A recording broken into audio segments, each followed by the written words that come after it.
Avalon. Dave, do you want to take this one away?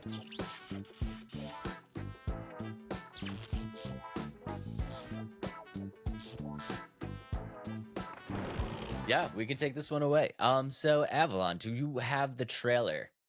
I sure do, good Let's sir. pull Here it is. up the trailer. So Avalon, I'm actually kind of excited about this game. And Ooh, okay. We're gonna go back and forth on this one then. yeah, we'll talk about some good aspects and we'll talk about some bad aspects. But basically, what this game is an indie game developed by Avalon Corp. And from what I can see, the story behind the game is that it's teaching an alternate history and following the story of the Secret Knights of the Templar, which is going to kind of revolve around the story of King Arthur and the Knights of the Round Table. And in this game, you're going to be taking control of your character. And the whole goal here is you're trying to obtain a seat at the Knights of the Round Table. And you know that kind of story is like right up my alley. You know what I mean? Yeah, it's really cool. Yeah. And if you guys are just listening on the Spotify, what we're looking at now is like it's a very interesting kind of take on that, because we're seeing what you would assume we would see, which is kind of like this like RPG MMO feel. Yeah, it's an RPG MMO feel, but like the setting, we're talking about the Knights of the Round Table, so you would expect this to be kind of like in the past, and we're seeing those situations of it being in the past. Kind of like a rural kind of village and stuff like that, but we're also seeing clips of like futuristic style cities and like cyberpunk themes and like big mech monsters and stuff like that. So I think it's going to be kind of interesting from that standpoint. I'm not really sure how that's going to all tie together into one thing. But it looks at the very least kind of interesting. Adam is just chomping at the bit, waiting to crap on this game. Go ahead, brother. Go ahead. No, I'm excited that you're excited about this game. But here's my biggest concern with this game. So what they're marketing it as is it's a community-created MMORPG. Yes. So the players are going to be able to make the story, make the worlds, make the gameplay how they want to. Yes. Which sounds, in theory, really cool. You know what I mean? Like it's almost like a Dungeons and Dragons like kind of like role playing that you get to be the spell or the storycaster or like, you know what I mean? The person that's telling the story. Oh, like the dungeon master. Yeah, the dungeon master. You're the story master, dungeon master. And so that's essentially what you can do. And then you can play other people's creations and stuff like that. And overall, like, yes, that's really cool in theory. But at the same time, it's super ambitious. Super ambitious. I think it's very ambitious. And we talked about this with Starfield too, where it was ambitious to the point that's almost concerning. And I think if they pull it off, I mean, they have a really, really great opportunity to create just an absolute amazing game. And I think part of it, let's jump back and just talk about a little bit more of the things that it's going to offer, because I think knowing these things is going to help with us calling it ambitious. So real quick, it's Unreal Engine 5. I feel like we don't even have to mention that anymore. At this point, everything's Unreal Engine 5. But what they did kind of include in this game is it's called Didmo's Popule 8, which is an end-to-end character customization, which is going to give just an extremely next level ability to customize your character. And this is what I'm super excited about. This will be the first game that use in-world's AI system.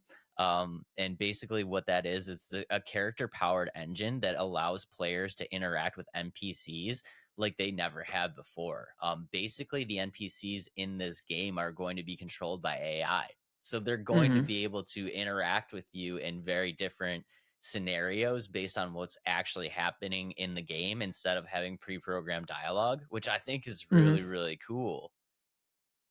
You seem not excited about it at all. Like, okay, that I will say that's pretty cool and unique. But keep going. Let's hear some more. Okay, more features. So basically, there's a quote that I really liked, and the developer of this game's going to be spearheaded by Jeffrey Butler and Sean Pinnock. Butler was the producer on EverQuest. Pinnock's done a bunch of stuff, so I feel like this game does have a decent development team behind it.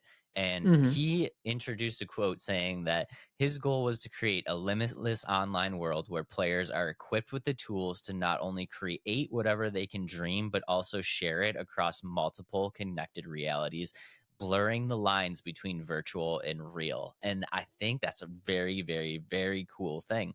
They're going to be featuring PvP arenas. There's going to be raids. You can harvest, you can hunt, you can fish, you can cook. You can. Why are you laughing? I'm just laughing. I'm sorry. I'm sorry. Keep going. There's gonna be an expansive economy in which you can run like stables, you can run forges, taverns, mills. The world at launch is going to consist of 12 different kingdoms, and each of these kingdoms is going to have its own server. And the way that the kingdom is going to be broken down is that each kingdom will have a main castle. So there's 12 castles in the game. There's going to be like a special kind of like higher class town within the castle walls, and then surrounding the castle walls there's going to be 20 separate villages, 10 towns, a surrounding sea, and an endless amount of dungeons for you to discover. And that is in each multiverse, which is absolutely insane that they're going to have this much content behind it. And you can travel freely in between all of these separate universes and stuff like that. You can interact with characters. You can build homes in these kingdoms. And I think it's very, very cool. I think it's a very, very ambitious kind of thing. And I would love for them to be able to pull it off. Yeah, just kind of like you said, very ambitious, and what they kind of set themselves up for failure in the trailer. You can literally do anything, is what they say. And I feel like when you give that premise, you give such high hopes that this game will be insane to the point where like this is the only game people only want to play. And the issue I have with it, so it's going to be online, right? Yep. Okay. A lot of these overly ambitious, you don't capture the group, like if you don't capture people right away and it gets released, it's already starting in a hole, and you're trying to build those people back, like the new player base, into it. So my fear with this game is it's going to be so overly ambitious that they just won't be able to come out of it if it does come, you know what I mean? Like if they release updates and all that, and I don't think they'll be able to come out of it. So that's kind of where I'm concerned with, like, this game is so overly ambitious, the online feel, presence, this game's supposed to rely on the community. And if they don't have the community, then this game's dead in the water. And another thing I don't like about it, it gives me metaverse vibes. And the fact where it's a robust virtual economy, you have to buy, trade all your resources. And it's kind of like, because like, you know how like the metaverse is so gimmicky. Yeah. Where you have to buy this piece of land and it's this amount of Bitcoin or this amount of cryptocurrency. And I think that's what's kind of giving me the vibes of, especially because it has like NFTs involved in the game. Yeah, let's jump to the bads. So let's go ahead and jump to the bad point, since Adam already kind of gave us a little bit of a sneak peek here. All of those good aspects being said, I do have concerns about the game, and it 100% revolves around the fact that this is an NFT related game. And I think that for your average player, this game is probably not going to be for you. And I think that I've been searching since I've done the research on this. I've been searching for a way to say this without offending anybody, and I don't think that it's possible, to be honest. We have a long bleep. Yeah, and don't get me wrong. I am not in this category. This this game is 100% for gamers that have dough. You know what I mean? Yeah. This game is going to be very, very cool and very, very interesting, and something that a lot of people are going to want to be a part of. But you got to have the bankroll to do it, because, like we said, this game is entirely dependent on NFTs, and the way that the NFTs are going to work is that the NFTs are rewarded. You can either win NFTs by going on quests, going dungeon searching. You can find stuff like that. So there are going to be if you absolutely just want to buy the base game and go into it and grind it out and try to find some stuff, that option is available to you. But there's going to be people that are really gung-ho about it, and they're going to get base game and they're going to load in and they're going to buy a bunch of NFTs. They're going to buy the best property inside the castle walls and the best kingdoms, and buy the Yep. best houses and all of that stuff, because in this game, everything that you own is a tangible item. You can Mm-hmm. sell everything that you own as a tangible item with an NFT. And Yep. that's what they're saying, is that you can do like you can build an empire in this game, and you literally could, because buildings are NFTs. The things that you create are NFTs. So you could literally buy a building with an NFT in this game. Like, you could buy a forge, right? And you can charge people NFT dollars to create them weapons. You know what I mean? Yeah. Like, it's a very, very cool game, but the NFT aspect is, for me, the NFT aspect means day one, you have to go all in or you're going to get left in the dust. And Yep. I would love to just be able to dip my toes in the water and try the game out. And I don't think that's going to be a possibility. Nope. I don't think that's gonna be a possibility for a couple of reasons. One, there's gonna be scalpers. Yep. There's gonna be people that go into this servers and everything like, I'm gonna buy 30% of this land and Yes. sell it 85% more. And I think that kind of thing can kill the game instantly. Yeah. Because like you said, like, yes, this is gonna appeal. I think it's gonna appeal, if it has that aspect too much, it's gonna appeal much more to those scalpers. More than, you know what I mean? And I think people are going to buy all these, and then they're going to realize like, oh, this game's dead. Now I have a bunch of this crap that nobody wants. Yes. So, I want this type of game to succeed because it really is cool. Like I said, it gives that Dungeons and Dragons, like that RPG, that it's my RPG. This is my story that I'm playing with my friends and the community that I built in the game. But I just think it's very ambitious and very scary in terms of what could happen to the economy in the game. I I hate to say this, but it happens. This is life. This is real life. Again, I don't want Mm-hmm. to offend anybody. But I just don't think that there's any way to say it other than this. As long as there's something that's community based, there will be a group of people that destroy it. Yeah. It happens in all aspects of life. If for Yeah. the 95% of the people that do the right thing and treat the game the way that it should be treated, there's going to be 5% of the people that are just lurking in the background trying to take advantage of some people in some way. And it's just, Yeah. that's just how life works. And it sucks because it only takes one to ruin the experience for everyone. You know what I mean? Yep. So this game, I think, is going to be 100% dependent on how well they police these servers and remove Mhm. those types of players from the game Yeah. experience.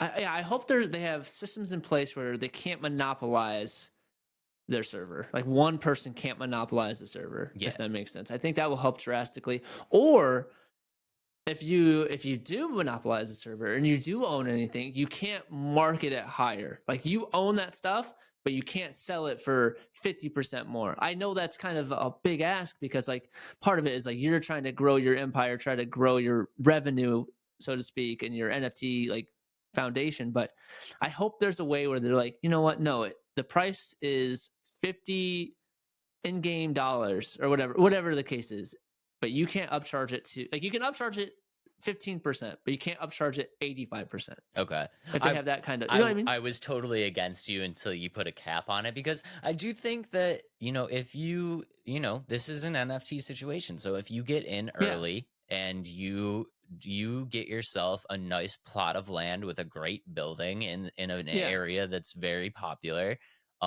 this is kind of like real life. You should be rewarded for having that, and you should be able to sell it for profit.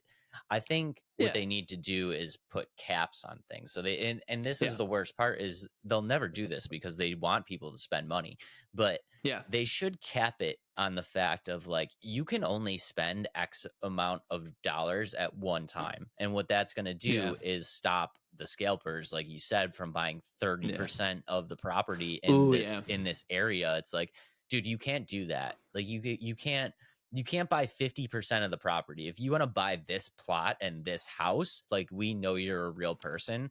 If you just want to buy this entire village, like Yeah.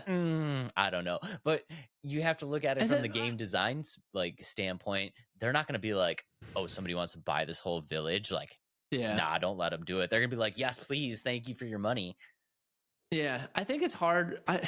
And also because like if it's just I think it's gonna make the game feel dead. Well, I don't know because there are people that will spend the money to like, oh yeah, I'll take over this piece of land from you now. Like, yeah, you marketed it up 50%, sure. Like, then it's mine. Then I can market it up another 80%. So I mean, it's that robust economy, like ups and downs in the stocks, you know. So Yeah. I could see how it can work, but for me, like, I'm not gonna put tons of money into a game like this, and as much as it sounds cool, I just think it's very ambitious and really relies on just like a true community. But the hard part is if there new people that are trying to come to this game, it won't work. Like I know it's one of those you get in early. It's just gonna be hard for a new person to get into it if everything's marked up and you haven't actually had a chance to play it. I don't think it will. And here's my kind of opposite side of the coin.